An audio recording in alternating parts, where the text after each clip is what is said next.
I'm going to work. I'm going to learn. I'm going to do everything in my power every single day. I never said when you want to succeed as bad as you want to eat, because you can go 21 days, maybe 30, but without eating. I never said when you want to succeed as bad as you want water, because you can go about 3 days or so without it. I said when you want to succeed as bad as you want to breathe, then you'll be successful. You don't necessarily need better skills per se. That's not what you need. But what some of you need is to go from 70% to 120%. Some of you need to go from 80% to 120%. The reason why I'm giving 120 is because your father's in prison. The reason why I'm giving 120 is because your mom is working 2 jobs. The reason why I'm giving 120 is because your grandma is raising you. The reason why I'm giving 120 is because you live in a community where education is not valued. So the reason why I give 120 is because your daddy's not there to give 80, and your mama's too tired to give 100, and your grandma is washed out, so she's giving 50. And y'all do that little stuff about you gonna eat, but y'all ain't got no doggone motor. You get tired quick. You practice for 1 or 2 days, you wore out. You do a couple hours, you tired. But yet you compete against people right now, that's their lifestyle. And you think they about to let you take their lifestyle? I don't want to do it as much as I want to eat. I don't want to do it as much as I need to drink. I want to be the best in the world as bad as I want to breathe. I want to be the Michael Jordan of education. I want to be the LeBron James of education. And I ask you the question. I ask you the question today. Are you giving 120? Most people truly don't understand what real commitment means. Anything worthwhile is going to be uncomfortable. Any goal that you want to achieve that's worthwhile in your life require all-in effort. I mean, jump in the pool and make yourself swim. If you're not willing to go all in on every single thing that you need to do to get where you want to be for 5-10 years, you ain't gonna get there. All in. We've got to be all in on our ventures. If you're in a game, make sure you're in it all the way, and then that game will be your game. I would rather aim for the stars and not hit them than to not aim at all. I would rather go after it and not get it than not go after it at all. I'd rather try and fail than not try at all. I don't want to live with the idea, wonder what would have happened had I done more with my life. I'm going to go for it, come hell or high water. I'm going after my destiny. You got to run after your destiny. You can't stroll after your destiny. You can't walk after your destiny. You got to run. Somebody holler, run. There are 2 groups of people walking the earth, right? You got one group right now. Now, both groups have these dreams and these goals. Both groups, from the time that they were young, saw things on television, read things in books. They physically saw people doing things, and it was like, yo, I want to do that. So what I want you to do for me is I want you to, and I know a lot of you are adults, and you're adulting, and sometimes you don't have time for dreams and goals and stuff, right? But I want you to do me a favor, like, don't let life do you like that. Like, don't let life put you in a circumstance or a situation where you stop dreaming. Like, don't let life put you in a situation where you are helping somebody else make their dreams become a reality. You forgot you have your own. Like, don't do that. Don't get so caught up giving some job 30, 40, 50, 60 hours of your day that you don't have any time left for yourself. I want you to get back to your goals, because no matter what has happened in life, you've got another 30 years, another 40 years, another 50 years. Like, you can't get stuck on, like, you can't let that thing that devastated you in 1989, the thing that devastated you in 1996, 2001, like, you can't wake up every day to 2001. 2001 was a tragedy, yes it was, but you can't stay there. Look, I want you to look at your goals, and I want you to ask yourself this question. Do you know what it takes to make that happen?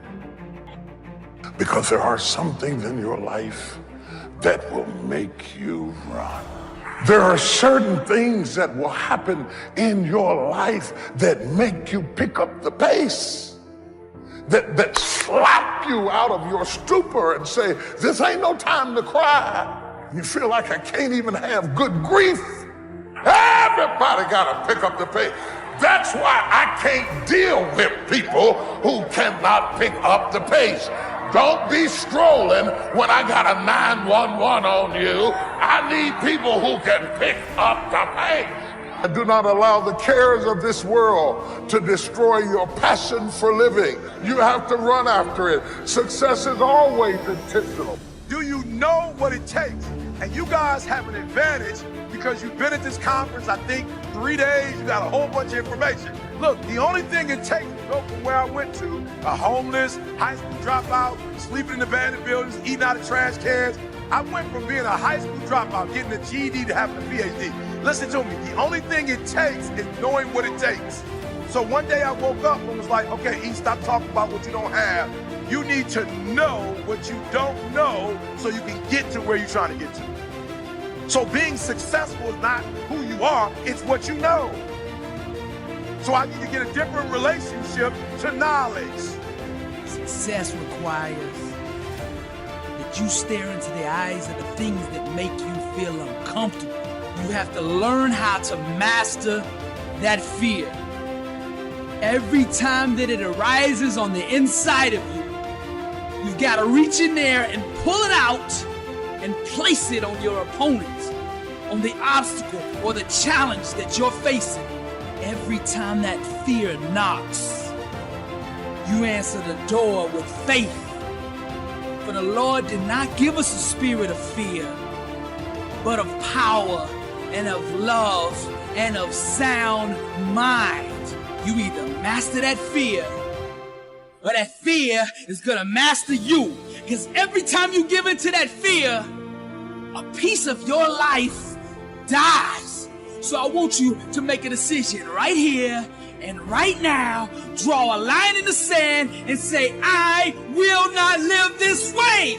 So I'm hyped, but I did not come here just so you can get pumped up or get hyped. You have been given information. You are this close to making every dream you wrote down happen. Why? Because you have been taught by the best of the best.